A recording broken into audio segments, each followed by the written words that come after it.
Fala aí, pessoal, tranquilo? Sejam muito bem-vindos a mais um João Mendes Entrevista, esse nosso espaço aqui maravilhoso para conhecer trajetórias, jornada até a aprovação.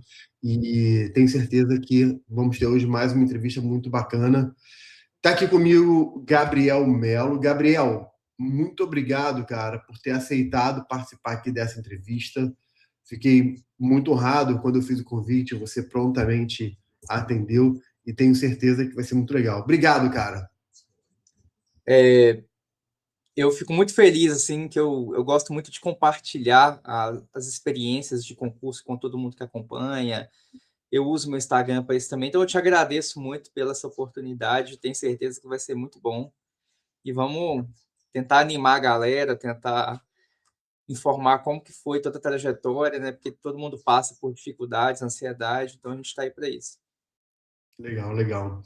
Gabriel, você é advogado da União e a gente quer saber tudo. Como é que foi isso, né? Eu sei que você também tem outras aprovações e a gente vai falar sobre isso. Mas como é que foi, cara? Você saiu da faculdade, já queria concurso público? Foi algo que você não sonhava e aconteceu? Quanto tempo você estudou? Enfim, conta a tua história aí, da faculdade até a aprovação. Então, eu vou até começar um pouco antes, assim, que é até um momento anterior da faculdade. Eu nunca fui um cara que era muito dedicado no estudo, não, sabe? Eu sempre fui uma Uhum. pessoa que aquela pessoa que tem facilidade para aprender, mas nunca conseguiu se dedicar a um estudo contínuo, assim. Então, eu sempre fui levando as coisas, assim, desde a escola e até mesmo na faculdade. Eu entrei na faculdade com a pretensão de fazer concurso público, só que, assim, durante a faculdade, eu não conseguia me engajar juridicamente nas questões, assim, eu achava eu não conseguia ter aquele foco, pegar uma doutrina e estudar. Não, eu ia assistir às aulas, estudar o que o professor falava, mas nunca tive certeza daquilo que eu queria, sabe. Eu queria concurso público, porque meu irmão era concursado e, assim, eu via que ele tinha essa estabilidade, ele conseguia, ter essa segurança financeira, então esse foi o que me motivou. Mas eu só fui começar mesmo, iniciar nessa definir qual concurso que eu queria, o que eu queria fazer no final da faculdade, ali por oitavo período, sétimo, oitavo período, que eu comecei a desvendar como é que funcionava esse mundo, né. Então eu comecei primeiramente a estudar para concursos de nível médio e nível superior, que não exigiam prática jurídica, como por exemplo analista, técnico de tribunal, então eu pegava alguns materiais mais resumidos e ia tentando consolidar essa base mínima nessas matérias, né. Só que aí eu vi assim: "Poxa, eu sei que a preparação para concurso de carreira fim demora, e eu não queria ficar ali perdendo tempo estudando só essa conteúdo de forma rasa. Então, eu comecei a pensar assim: "Ah, eu vou começar a preparar para as carreiras que eu quero agora e eventualmente, se aparecer um concurso interessante de área meio, eu faço". Acabou que eu não fiz nenhum de área meio, assim, mas eu comecei estudando para magistratura e Ministério Público, assim, era meu foco desde o início. E aí eu falei: "Ah, vai demorar uns 2, 3 anos para eu ter a prática, mas vai ser o tempo necessário para eu ter estudado o conteúdo todo".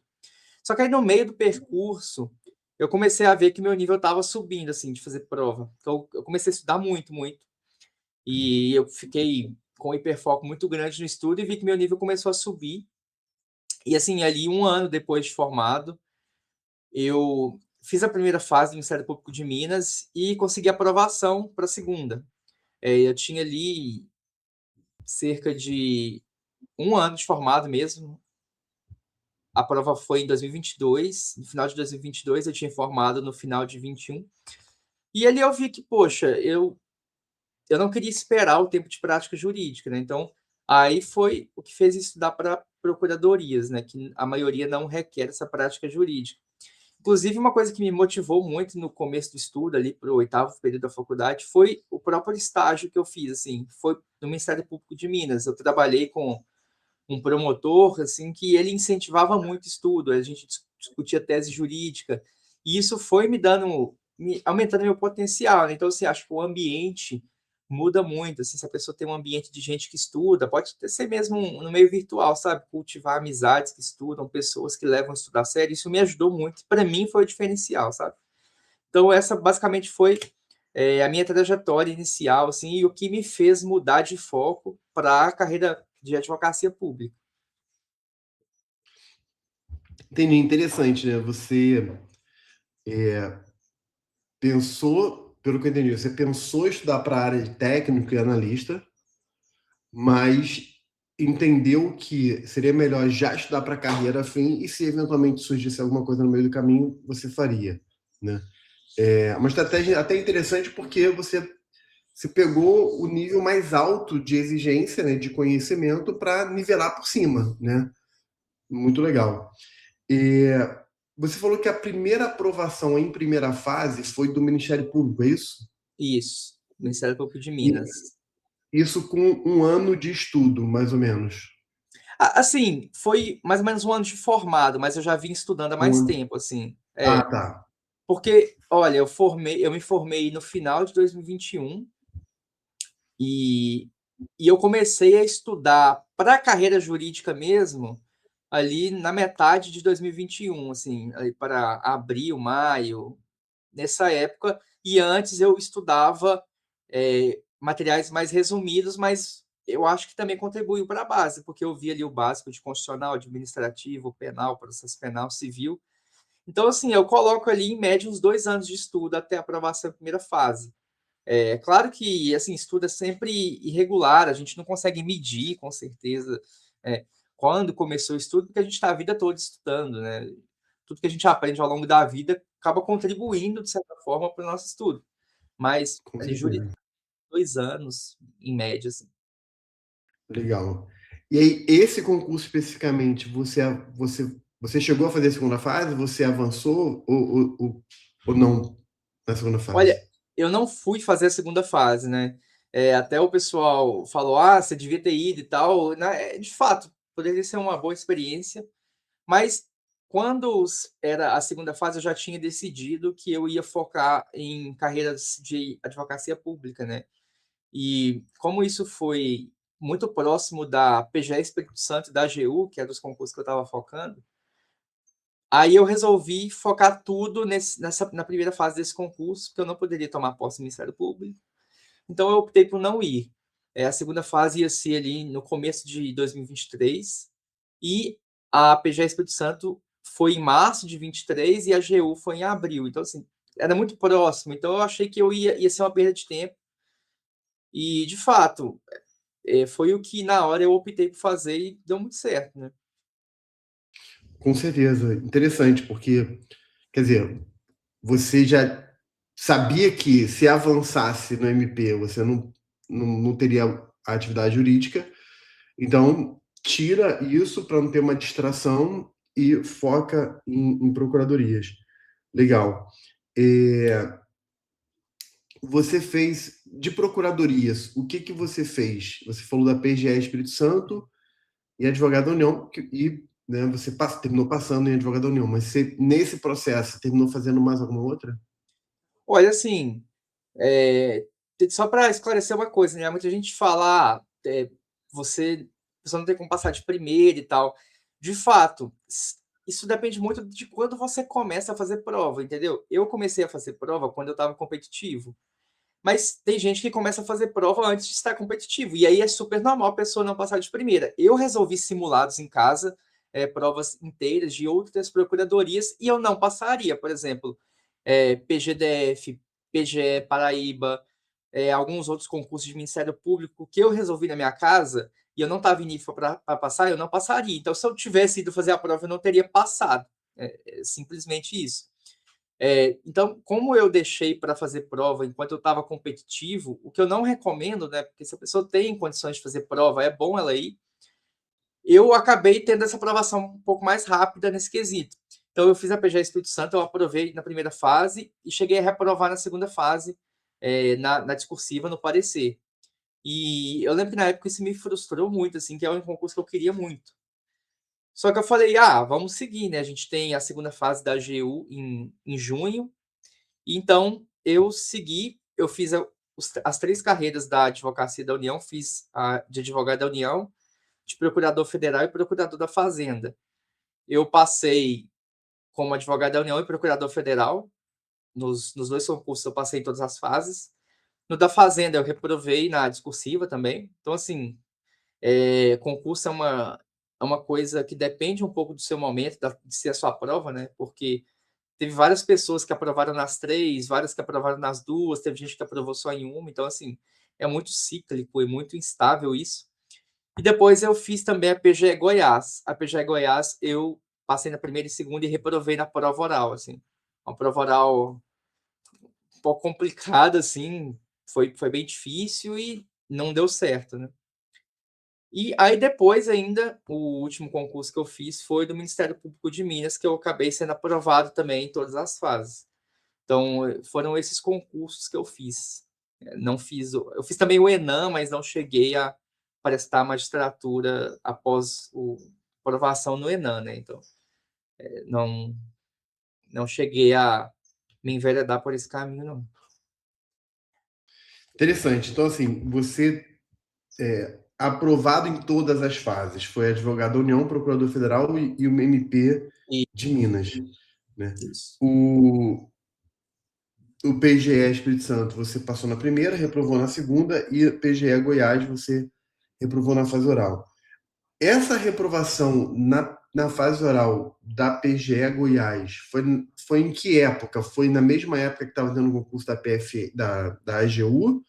Ou foi depois ou Não, antes? foi depois, foi depois. Tá. Então você Eu já tinha, já tinha aprovado. sim, eu já tinha passado na AGU. Tá, Eu acho que foi 1 ano depois, mais ou menos. tá, Não estou entendi, lembrado da data entendi. exata, mas assim, eu lembro que eu estava no curso de formação da AGU e saiu o edital da PGE Goiás, assim, primeira fase, né? Então ele foi meses depois. Entendi.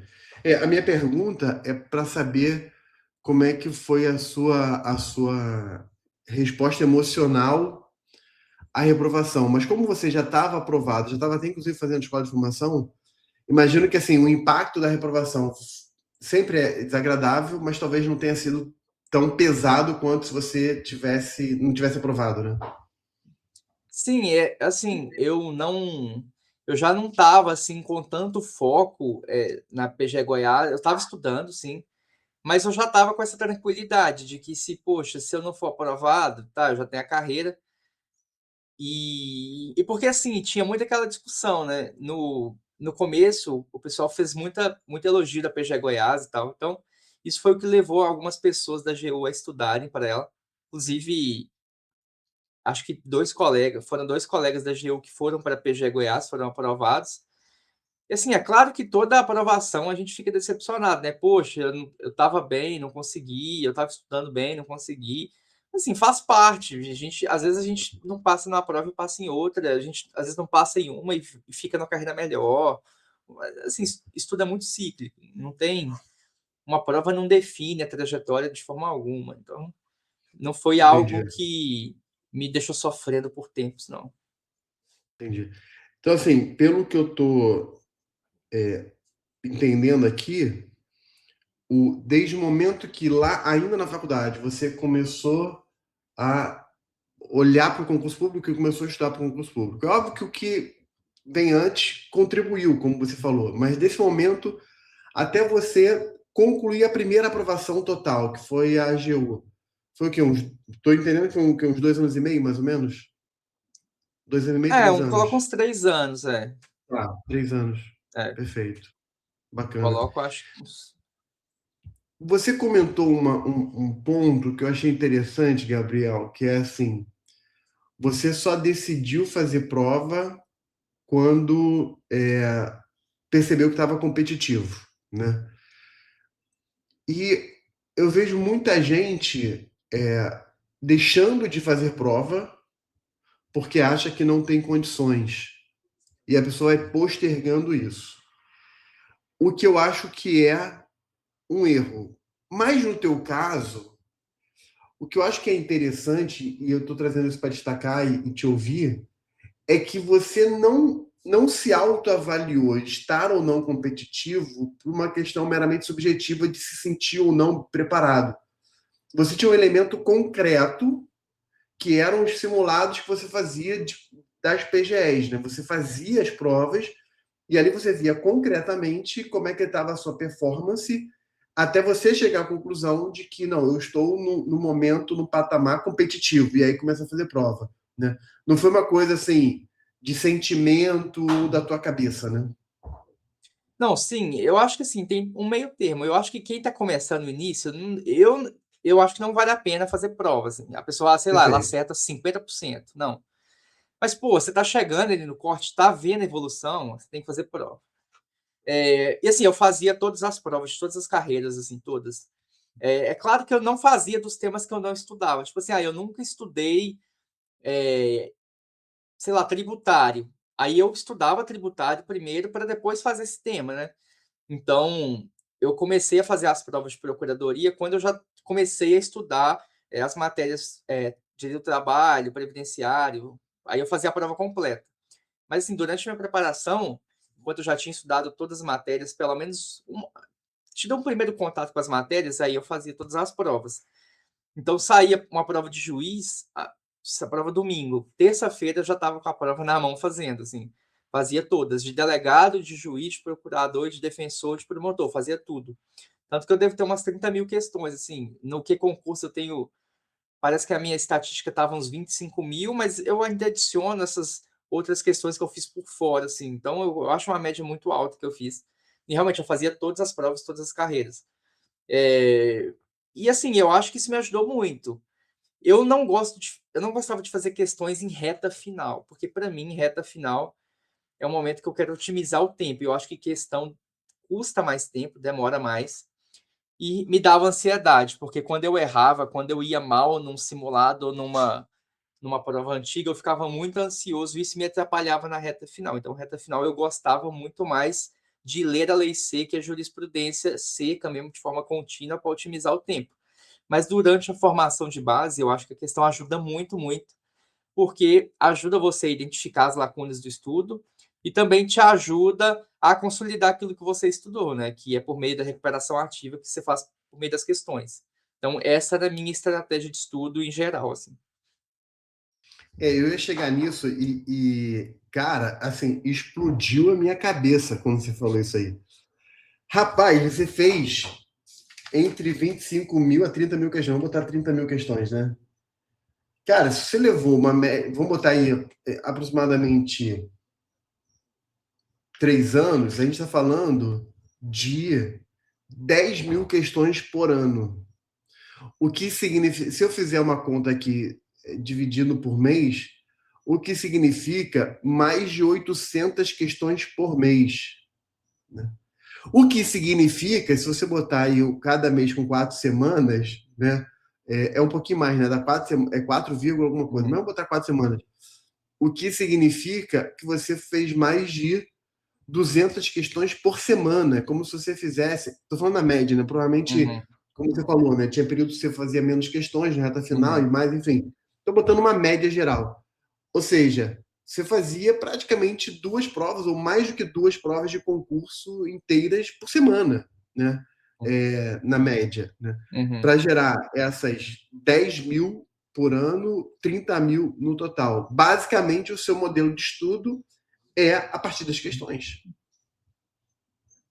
Assim, eu não gostava muito do estudo reverso, assim, de primeiro ir para a questão e depois para o conteúdo. Eu fazia o contrário. Tá? Geralmente eu estudava o conteúdo e depois ia para a questão, porque eu vejo como forma de consolidar o tema. E assim, é claro que às vezes o número é um pouco inflado, porque às vezes o que concurso repete uma questão e a gente faz de novo, né? Isso acontece. Às vezes é certo e errado, uma questão mais simples e tal. Mas então é uma média, um parâmetro geral, assim. Mas.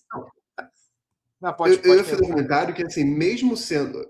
Eu até acho que, mesmo sendo uma questão repetida, ou certo e errado, cara, é questão. E você fazer uma questão repetida, isso não torna a questão menos questão. Porque, assim, se você repetiu, você está consolidando, ou você está repetindo, ou repetiu uma coisa que você errou e acertou depois. Então, não importa. Você fez um volume altíssimo de questões, né? É só um detalhe que, assim, muita gente faz questão estudando a questão linha por linha, tema por tema. Eu não fazia muito isso, não. Eu, eu pulava muito de uma questão para outra. Eu fiz uma questão aqui, errei. Tá, errei isso aqui, pronto. Eu não ficava analisando a questão a fundo, eu não ficava voltando no material para ver, assim. Eu fazia de forma mais rápida mesmo. Eu gostava muito mais de seguir, assim. Eu meio que falo que, praticamente, literalmente mesmo, eu viciei em fazer questão, assim, era o hiperfoco que eu tinha. Era como se fosse meu desafio no concurso, sabe? Fazer muita questão. Então, eu preferia a velocidade do que a análise particularizada ali e de forma específica e detalhada. Cara, impressionante, impressionante. É, eu gosto muito disso que você falou, né? Você primeiro estudava o conteúdo, depois fazia questões e você não ficava preso à questão. Fazia questão, fazia aquela revisão rápida e bola para frente. Mas vamos assim, eu quero entender, assim, você já deu vários insights sobre o teu método de estudo. Eu quero detalhar um pouco mais isso aqui. Vamos imaginar como é que era o teu dia de estudo. Você acordava que horas? Qual era a sequência de estudo? Você começava com a teoria, depois questão, enfim. Como é que era um dia normal de estudo? Óbvio que eu sei que talvez teve dias que não funcionou tão bem, mas assim, no geral, como é que era um dia de estudo seu? Cara, então, eu sempre fui muito desorganizado, nunca consegui seguir as coisas, assim. Então, boa parte do meu tempo era questionando meu método de estudos, era botando dúvida, tentando mudar alguma coisa. Então, assim, a única certeza é que eu estudaria todo dia. Eu estudava todos os dias, até domingo a domingo, assim, mas o método nunca era pré-definido, assim. Às vezes eu definia um cronograma, essa semana aqui eu vou focar em constitucional. Mas eu não conseguia, assim. Eu ia lá e mudava, falava, não, eu tô precisando de administrativo, ia lá. Então era muito no feeling mesmo, assim. A única certeza era que eu estava estudando todo dia. E assim, eu vejo que é importante você ter métodos para se organizar e pessoas que funcionam com organização devem sim seguir o método organizado. E para quem não funciona, é entender que você nunca vai achar o método perfeito e você precisa definir um por convenção mesmo para você conseguir ter mais tempo de estudo. Porque, poxa, eu vendo assim, se eu conseguisse definir um método por convenção, eu sabendo que não é o método perfeito, mas seguisse uma linha específica, eu teria mais tempo de estudo, que é aquilo que eu valorizo, que é a aderência ao estudo. Então, assim, uma coisa que é, eu recomendo, e assim, que eu vejo que mais deu certo para mim é, por exemplo, não variar muitas matérias no dia e tentar aprofundar mais. Por exemplo, vou estudar constitucional na segunda-feira. Então, eu pego o constitucional, leio o meu material, seja o livro, aí, seja o PDF, depois vou na lei seca relacionada ao assunto, vejo a jurisprudência e faço questão. Então, assim, no mesmo dia você passou por todas as fontes, conseguiu aprofundar, depois você vai seguindo em outras matérias. Então, assim, eu acho que a aderência ao estudo é fundamental, sabe? Eu acho o método secundário. Eu nunca dei certo com resumos, já tentei fazer, mas assim, eu sou perfeccionista, tenho tendência perfeccionista, então eu nunca sabia o que colocar, até porque quando você está começando o estudo, você nem sabe o que é importante. Então, como que você vai resumir algo que você não sabe o que é importante, né?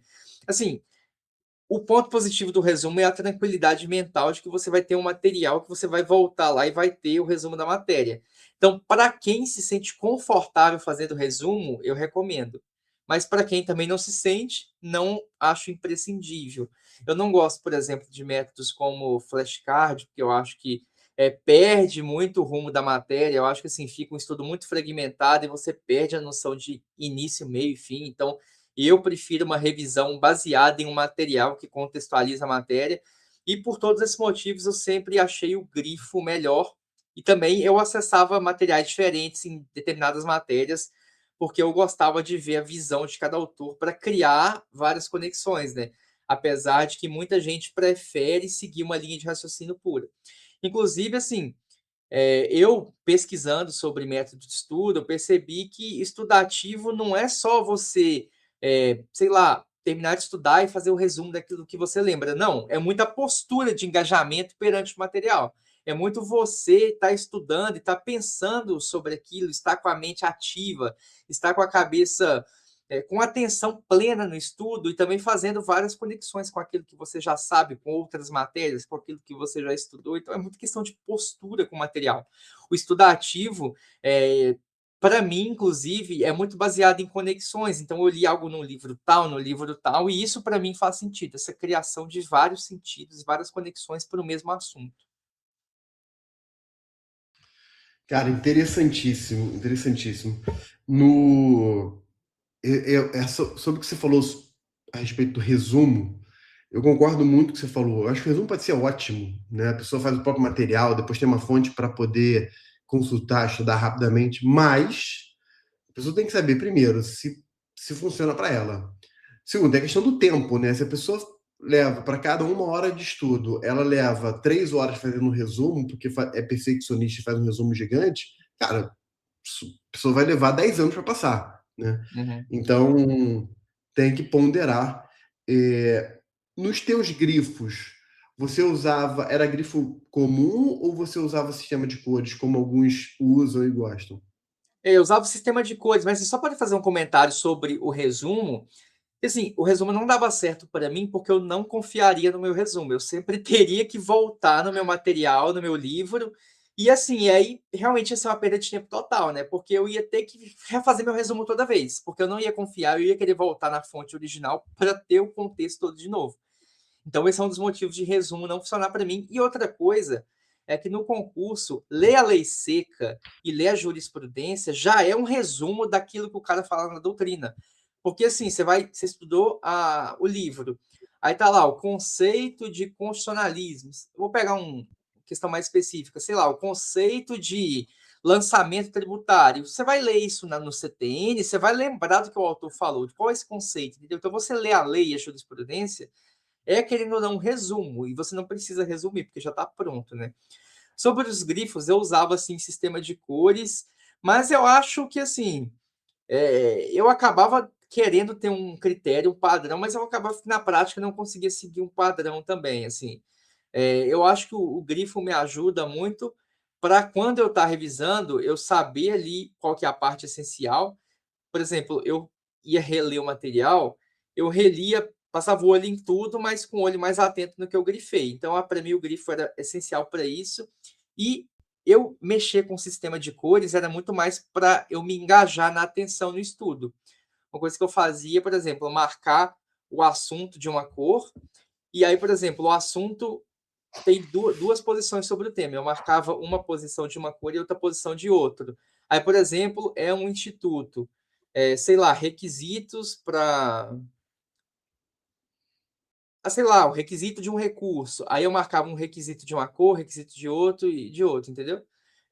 E eu fazia essas distinções assim para só sistematizar mesmo. Mas na prática, as cores não significavam tanto individualmente, assim, era mais um sistema próprio que eu adotei. Você falou que na prática as cores não significavam tanto, né? Era mais para eu diferenciar dentro de um parágrafo, por exemplo, posições doutrinárias, requisitos específicos, cada uma de uma cor diferente. E Legal. STJ e STF eu marcava jurisprudência de uma cor específica também. Ah, bacana. É, você falou, então, do grifo para fazer suas revisões. Como é que eram as suas revisões? Você tinha alguma periodicidade definida ou não? Ia conforme o feeling, como você falou? E como é que era na prática? Era focada nos grifos, eu estou imaginando, então. Era, assim, as questões para mim eram um método de revisão, mas é um método parcial, né, porque você não vê a matéria inteira. E então eu sempre tinha essa necessidade de voltar no material. Revisão foi o tema que mais me causou ansiedade, porque eu tentava me encaixar nesses métodos, que eles vendiam aí, a revisão tem que ser uma vez a cada 24 horas, depois uma semana, e para mim, assim, isso nunca funcionou, sabe? Porque vai chegar um momento que o seu estudo vai ser uma revisão infinita. Então isso para mim nunca fez sentido. Eu tentava encaixar, isso me deixava muito ansioso. Então, assim, eu fui tentando a cada momento, ao longo do meu estudo, definir técnicas para eu ficar mais tranquilo, né? Então, assim, uma coisa que funcionava para mim era sempre que eu tinha era o estudo daquele tema, por exemplo, eu estudei constitucional na segunda e na outra segunda eu vou estudar constitucional de novo. Antes de seguir na matéria, eu fazia uma recapitulação breve daquilo que eu tinha feito no estudo anterior, antes de prosseguir. Aí eu focava, assim, nos grifos. Outras pessoas também preferem revisar menos para poder girar o material mais vezes, né? Também é um método possível. A pessoa não foca muito em revisão, foca em saber tudo, o conteúdo, para depois repetir e, assim, ter sempre aquela compreensão global da matéria. E também, além desse método específico de, antes de avançar, revisar aquilo que eu estudei no outro dia, eu também usava o feeling. Às vezes eu pensava assim, pô, eu acho que não estou lembrando tanto essa matéria aqui, tem tempo que eu não visito ela. Eu ia lá e revisava, porque aí eu acho que o feeling entra como um complemento. É muito bom você ter sempre essa possibilidade de revisar fora do seu cronograma aquilo que. E uma coisa da revisão é porque assim, a gente às vezes não sabe o que a gente esquece mais rápido, o que a gente tem mais facilidade para lembrar. Assim, isso é um dado muito aleatório e contingente, né? Então, o sentimento, às vezes, ele ajuda a você. Pô, não, eu preciso realmente revisar isso aqui, mas também não ficar preso a isso, né? Porque às vezes um tema que pode ser fácil para você e você não sabe que você vai aprender isso com mais facilidade, você fica tão fissurado naquilo, você não avança. Então, assim, sempre um equilíbrio entre avançar e revisar. Cara, é perfeito. Eu achei interessante quando você fala assim, que aquela revisão de um dia, 7 dias, né, 30 dias, enfim, te causar muita ansiedade e você procurar uma forma que fosse mais confortável. Eu quero pegar isso aqui como um princípio, porque assim, existem muita forma de estudar, muitos métodos, né? E na internet a gente acha muitos. Eu entrevistei já aqui dezenas de pessoas, e o que eu percebo é isso, cara. Cada um tem o seu método, enfim.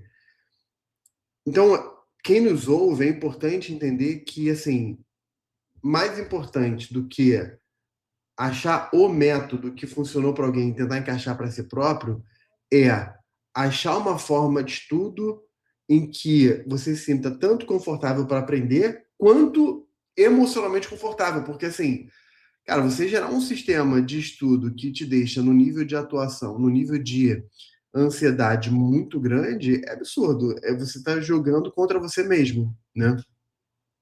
Cara, assim, eu tenho várias críticas com relação a esse rigor científico que eles vendem, assim, no estudo para concurso. Primeiro porque, assim, igual um princípio da medicina, né? A clínica é soberana. Para mim, no estudo, os resultados são soberanos, a prática é soberana, a aderência é soberana. Então, assim, se você não adere, se você não tem resultado, é porque não funciona para você. E assim, tem um problema no Brasil também, assim, uma crítica mais ampla que eu faço é que muitas pessoas vendem métodos de forma totalmente descontextualizada, até mesmo as interpretações sobre estudos científicos no Brasil são amplamente descontextualizadas, igual tinha um determinado professor, e já até faleceu, um cara mais velho, que ele falava que você só aprende se você escrever. Isso é um absurdo para mim, assim. Isso para mim não se encaixa na minha realidade. As pessoas elas pegam evidências e distorcem com a finalidade de vender um método essencial específico, mas para mim, assim, para mim isso não faz nenhum sentido. Eu sou totalmente crítico a essas leituras equivocadas que se baseiam da ciência para tentar adaptar a um contexto individual, entendeu? Então, assim, eu sou uma pessoa que funciono diferente e sei que cada pessoa tem a capacidade de funcionar diferente também e não é necessário se pautar em regras abstratas que são vendidas de forma descontextualizada. Concordei contigo, concordei contigo. É, vamos falar sobre lei seca e jurisprudência, né? Você comentou que tanto lei seca e jurisprudência já é uma forma de fazer resumo, porque você tem ali, você precisa resgatar o que você aprendeu nos conceitos, né? Você também tinha comentado que, chegando mais perto da prova, você não investia tanto em questões, até por uma questão de ansiedade, mas investia muito em lei seca e jurisprudência. Como é que era a sua rotina de lei seca e jurisprudência? Você também comentou que, estudando no dia, você ia varrer tudo, fazia transversal, né? Pelo que eu entendi. Estava lendo tal tema de constitucional, já pegava a lei seca daquilo, já pegava a jurisprudência, já fazia questões, enfim. Mas focando, fazendo um recorte, focando em lei seca e jurisprudência, como é que era o teu estudo? É só para esclarecer um ponto, essa questão de fazer o estudo mais transversal, completo, foi mais no final. Porque a minha formação de base, eu não lia lei seca e jurisprudência, assim, de forma específica. Durante boa parte do meu estudo, assim, no início, eu focava na doutrina e depois fazia questão. Depois que eu fui entender esse método transversal, eu achei ele muito bom e aí eu comecei a fazer. Mas agora, especificamente sobre a jurisprudência e a lei, além de ser um resumo, também é uma forma de revisão, porque você está ali com o seco que cai na prova. A doutrina, ela facilita você a entender a lei seca e a jurisprudência. Então, é uma soma de conexões, né? Então, ali, quando você está lendo a lei seca, você, além de estar revisando a matéria de uma forma muito mais objetiva, que vai cair em prova, você está com uma facilidade muito maior de decorar os detalhes, porque você já tem a base na matéria. Ou seja, você já tem o geral e você está partindo por específico. É a forma como o raciocínio lógico funciona, né? Uma premissa maior para uma premissa menor. Então, ali, você tendo essa base geral, você sabendo como funcionam os institutos, como que a doutrina se desenvolveu daquele tema, é muito mais provável e fácil que você vai conseguir reter mais a lei e a jurisprudência. Então, assim, eu lembro que na reta final, assim, para esses concursos da AGU, eu devo ter lido o CPC, assim, umas 10 vezes, sabe? É, algumas partes mais e outras menos, claro.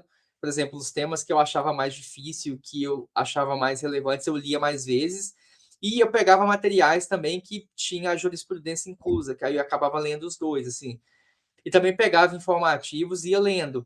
Também, por exemplo, a repercussão geral e repetitivo, tem materiais específicos que tem só essas teses, que são vinculantes e acabam caindo de forma mais aleatória. Assim, por exemplo, é possível que caia uma repercussão geral de 2015, 2016, né? Não são só as recentes que caem. Então, assim, eu fiz um estudo muito abrangente e muito seco e objetivo dessas fontes, porque me ajudava a revisar, também a lembrar a doutrina, e a minha compreensão desses temas era muito maior, porque eu tinha essa base jurídica, né? Então, essa é a minha visão sobre essas fontes legislativas. Tanto que, assim, em primeira fase eu era muito bom, eu nunca reprovei em primeira fase. O ponto negativo foi que para a segunda fase eu tive muito mais dificuldade, assim, né?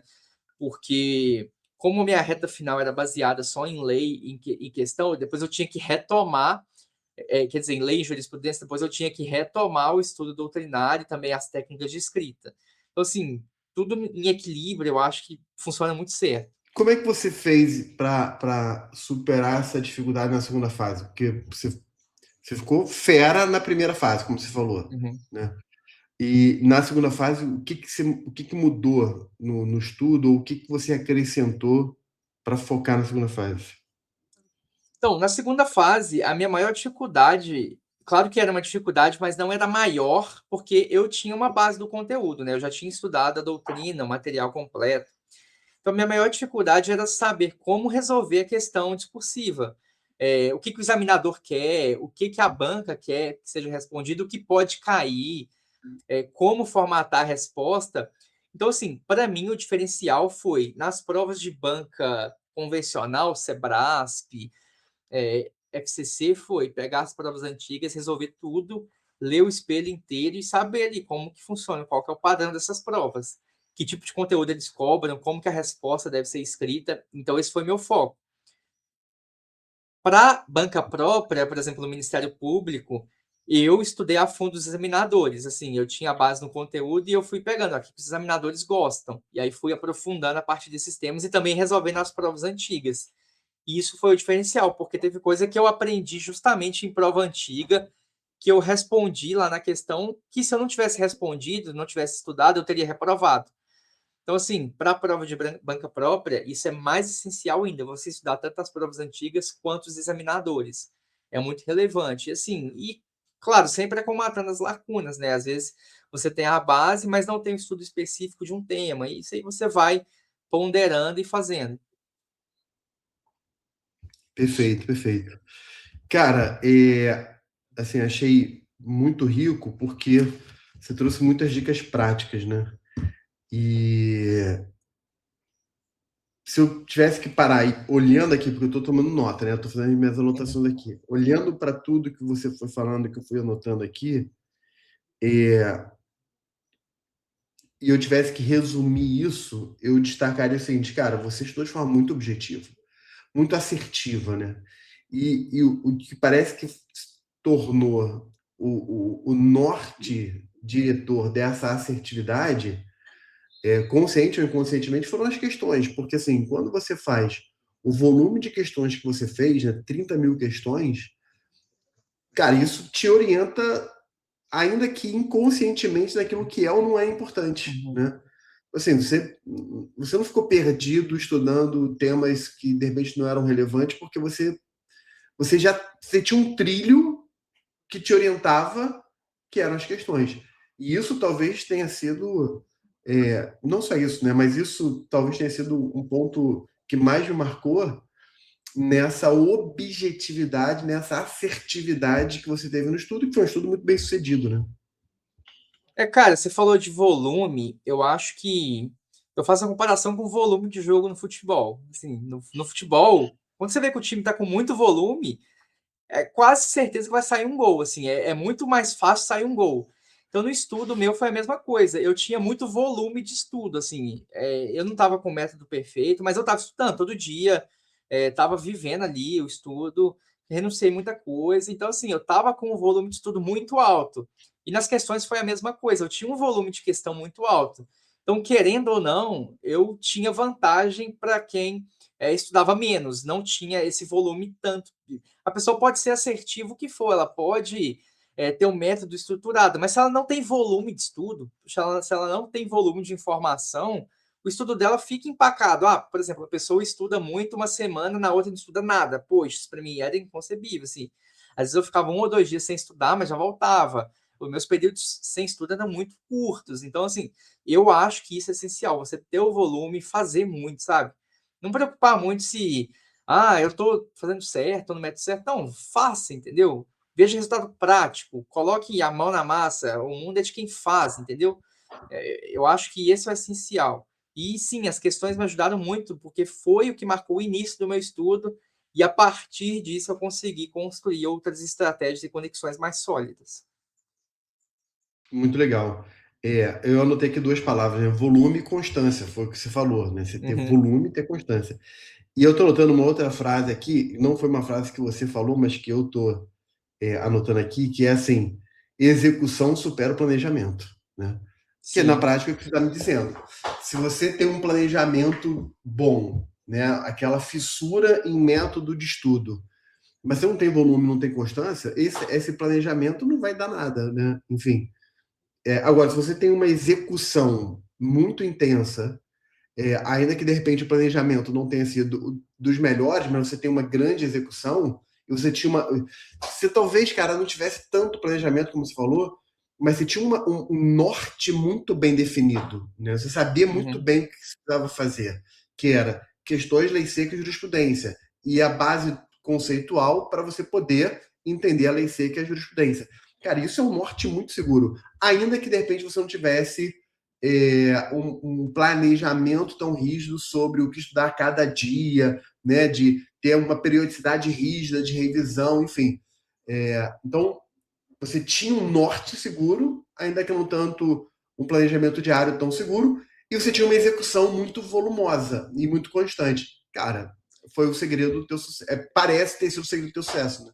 Cara, eu tenho até um exemplo, assim, no começo, bem no início, eu ficava preso a muitas dúvidas que não fazia nenhum sentido para o estudo, assim, que não faria nenhuma relevância. E eu vejo isso muito, assim, às vezes uma pessoa vai lá e me faz uma pergunta, assim, sobre hoje mesmo, que eu já passei, já estudei tudo. Às vezes a pessoa me faz uma pergunta, assim, sobre a matéria, um detalhe tão específico, a pessoa fica com ele na cabeça que eu nem sei responder, e tipo, eu fico vendo, às vezes a pessoa perde muito tempo com questões no concurso que são totalmente irrelevantes, periféricas, questões sobre a matéria, que assim, nem quem está aprovado há muito tempo, quem estudou muito, sabe responder, e assim, a pessoa quer saber aquilo. Então, assim, às vezes são questões pragmáticas mesmo, que a gente precisa deixar para lá essas dúvidas meio irrelevantes e seguir, sabe? Continue estudando, depois você vai entender aquilo que ficou para trás. Assim, não paralise o seu estudo por causa disso, sabe? Muito bom, cara. Eu falo muito sobre isso também, assim, você ter esse nível de exigência. Eu tenho que entender tudo 100%. Cara, isso não É. existe. Ninguém passa porque sabe 100% de tudo. A pessoa sabe porque conseguiu passar a nota de corte. Precisa saber Uhum. 70%, arredondando, né? 70% de um pouco de tudo, né? Enfim, muito bom. Cara, a gente caminhando aqui pro final, eu sempre faço um desafio que é o seguinte para os entrevistados, né? Se o pessoal que está assistindo até agora, aliás, você está assistindo, já chegou aqui, dá aquela curtida dos 3C, né? Curtir, comentar e compartilhar para a gente divulgar muito essa entrevista e ganhar cada vez mais relevância. Mas você imagina o seguinte: a pessoa chegou aqui, e ela vai anotar, essa pessoa vai anotar uma frase sua, ela vai botar essa frase no computador, vai botar na parede, vai botar no caderno, que é uma frase para ela bater o olho e encontrar força para seguir. Que frase seria essa? A aprovação é de quem faz, e não de quem só pensa. Acho que seria isso. É uma adaptação Maravilhoso. do feito é melhor do que perfeito. Feito, eu vou até anotar primeiro assim, feito é melhor que perfeito, que é perfeita essa frase. É. Mas calma aí, repete para mim aqui. A Repete aprovação é aqui. de quem faz, não só de quem pensa, porque o primordial é fazer, né? Autoexplicativa essa frase. De quem pensa. Cara, muito legal. E o feito é melhor que o perfeito, né? Muito bom. Que é o que você falou, Uhum. uma variante disso aqui. Muito bom. Cara, adorei. Achei que você foi muito claro naquilo que deu certo para você, né? E para, assim, como eu falei, a gente está chegando no final, né? Eu sempre pergunto também o que você considera um erro. Ou, se não, talvez a palavra erro seja muito forte. Você fala assim, isso aqui não é recomendável. O que você aconselha? Se eu chegasse para você hoje e falasse assim, olha, Gabriel, me dá um norte aqui do que eu não devo fazer, do que não é muito recomendável. Cara, eu acho que é ficar flutuando em conteúdo de rede social. Porque para mim o maior mal de todo mundo hoje, e também do concurseiro, é focar em ficar indo de conteúdo em conteúdo em rede social e aí ficar totalmente perdido no que fazer, assim. Eu sei que os cursos se utilizam das redes sociais, isso é totalmente normal, e isso é positivo, sim. O problema é a pessoa achar que cada um está falando uma verdade específica e está excluindo automaticamente a verdade do outro. A pessoa não saber filtrar isso, sabe? Eu acho que essa ansiedade, isso, na verdade, isso aflora muito a ansiedade do concurseiro. E isso me deixou muito ansioso, porque às vezes eu via uma pessoa específica falando algo e acreditava, e depois eu vi uma falando totalmente o contrário, e falava, pô, quem tá certo? Aí eu já vi gente falando que se você não fizer resumo, você não vai passar, se você não escrever à mão, você não vai passar. A ponto de eu pegar um caderno e ficar escrevendo a matéria à mão e depois falar, pô, que absurdo que eu tô fazendo, isso aqui não me ajuda em nada. Então, assim, é saber filtrar muito, não levar qualquer fala como verdade absoluta e não ficar ansioso por isso. E eu acho que isso é muito importante. Isso vem muito com essa questão de fazer melhor do que pensar. Às vezes isso faz com que você não faça, com que você fique mais preocupado do que fazendo. Então, acho que esse foi o meu maior erro, que eu só fui entender isso ao longo da minha trajetória. Cara, fantástico esse conselho. E é um conselho que, da forma como você colocou, nem sempre é trazido aqui, né? Não existem verdades absolutas em termos de método de estudo, né? Existem diretrizes, existem métodos e você vai adaptar para a sua própria realidade. Muito legal, muito bacana. E isso que você falou é muito verdade, né? Tipo, você toma um método que alguém fala como se isso, por natureza, excluísse o método dos outros. Tipo assim, é esse ou aquele, quando na verdade são os dois, né? Ou até uma terceira via, né? Você pega um pouco de um, um pouco de outro e cria uma terceira via, né? Uhum. Muito bacana. É, eu vou fazer a mesma pergunta, vou pedir o mesmo conselho, só que agora invertido. Eu perguntei assim, né? Qual seria assim o erro ou o que evitar? Agora eu vou fazer o contrário. Um acerto e tipo assim, um conselho. Qual que seria esse um conselho em termos de faça dessa maneira ou faça isso? Eu acho que já está claro para quem chegou até aqui, né? Mas eu pergunto para ter isso sintetizado. Eu vou até adicionar outro detalhe, né, fora essa questão da execução, é também não querer buscar atalho, porque eu acho que atalho, ele na verdade ele prolonga o caminho. Então eu vejo muita gente, assim, eu tenho alguns grupos, assim, que eu vejo o pessoal conversando, de gente falando: "Ah, eu estou estudando aqui, eu vou ler só lei seca e jurisprudência e pronto, porque caí isso na primeira fase". Mas eu não recomendo isso, eu acho que a pessoa tem que focar desde o começo no estudo completo para depois elaborar essas conexões com a lei e a jurisprudência, né.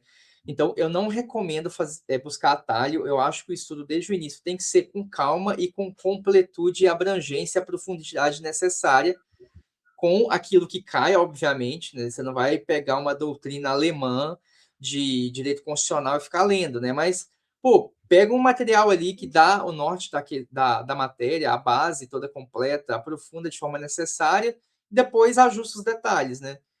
Não recomendo buscar atalhos. Essa seria uma dica adicional e aí um acerto que foi meu caso, eu nunca busquei um atalho para ser aprovado. Muito legal, muito bacana. Cara, perfeito. Então, gente, vocês ouviram tudo que o Gabriel falou aqui. É, eu acho que os aprendizados são muito ricos, né? Você ter ali a objetividade, usar muitas questões, entender a importância da teoria, da jurisprudência e da lei seca, que uma não exclui a outra, né? Mas que todas se completam, esse estudo completo você falou, né? Não ficar flutuando no conteúdo de redes sociais e tomar métodos como verdade absolutas, porque tem o que funciona e o que não funciona para cada pessoa. Volume, constância, pragmatismo foram coisas que você falou que eu achei bem bacana. O feito é melhor do que o perfeito. A aprovação é de quem faz e não de quem pensa, né? É, é óbvio que esse não de quem pensa é no sentido de Não ficar de quem pensando só muito pensa, é, só pensa em métodos, né? é. Enfim, é, muito bom, muito bom. E, gente, Gabriel, a partir de agora, a minha meta para o pessoal vai ser 10 mil questões por ano. Deu certo, Gabriel, deve dar certo para Vai, muita vai gente. dar certo, vai dar certo. Vai dar certo. Muito bacana. Obrigado, meu amigo. Obrigado demais por isso. E eu vou deixar a mensagem final é sua, para você falar diretamente aí com a galera. Primeiro eu gostaria de agradecer, né, aí o pessoal que sempre esteve comigo durante a jornada, agradecer a Deus, porque eu sou um Amém. cara que atualmente, cada vez mais eu me aprofundo mais na palavra de Deus e vejo ali que ali está a verdade, assim.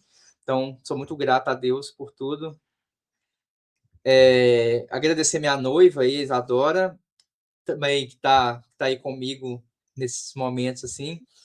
Agradecer também a minha família, a minha mãe, que eu perdi meu pai, cara, foi pouco antes da segunda fase do Ministério Público de Minas, que eu fui aprovado. Eu perdi meu pai no final de dezembro de 2024, assim, um acidente de carro, foi um momento muito triste pra gente, muito trágico, assim. E, cara, o tanto que a gente foi forte aqui em casa, assim, minha mãe teve que aguentar muito. E agradeço muito a meu pai também, cara, porque sem ele eu não estaria conseguindo ser aprovado. Ele que. Eu falei assim, até a questão da aprovação foi providência de Deus, porque Deus só deixou ele partir depois que eu já estava aprovado e empossado na GU com condições de viver minha vida, assim. Antes disso eu não teria condições de viajar muito para concurso. É claro, assim, a nossa família tem uma condição relativamente boa, não é, a gente é classe média, mas assim, tudo que eu precisava ele fez por mim, então assim, ele era o meu maior apoiador, assim. ele mandava mensagem, ligava para as pessoas para dizer, para comemorar minha aprovação. Então, assim, eu sou um cara muito grato a ele, e ele foi essencial nessa jornada. Então, esse é o meu recado. Eu agradeço a todas essas pessoas que estiveram próximas de mim, com destaque especial ao meu pai, que foi esse cara que sempre me apoiou. Pô, legal, cara. E lamento pela perda do teu pai e ver você falar sobre ele é emocionante, né? Assim, e ele partiu tendo a alegria de ver o filho dele vencendo, né? Uhum. Ele viu o Foi na filho minha dele posse, vencendo, foi. foi na tua posse, Uhum, né? Então fica essa lembrança do final, né? Apesar da dor da perda, mas a lembrança uhum, de que ele viu o filho dele, e eu tô falando como pai. Eu tenho um casal de filhos, né? Minha filha tem 21 e meu filho tem 19 anos. E eles estão na faculdade agora. E tudo que eu mais quero ver na vida deles é vê-los se desenvolvendo na vida, né? uhum. Casando, tendo os filhos deles, tendo a vida profissional definida. E ainda que a história dele tenha sido encurtada, mas ele viu a construção da tua vida estabelecida, né? Você aprovado, tomando posse. Imagino que deve ter sido uma das maiores alegrias da vida dele. Eu tô falando isso como pai. E você Foi. vai sentir isso. Uhum, Eu imagino, cara, quando meu filho foi para a faculdade, eu chorei pra caramba, entendeu? Assim, enfim. uhum. Então, tenho certeza que ele está muito feliz, ele ficou muito feliz de ver isso. E obrigado por ter compartilhado um momento tão tocante da sua vida. Legal, cara, legal. Muito sucesso aí na AGU, na vida. Mais uma vez, brigadão demais. E, pessoal, não esquece aí de compartilhar, comentar, curtir, divulga, né? E tamo junto, pessoal. Forte abraço. Valeu, Gabriel. Abraço a Abraço. todos. Obrigado, viu? Valeu.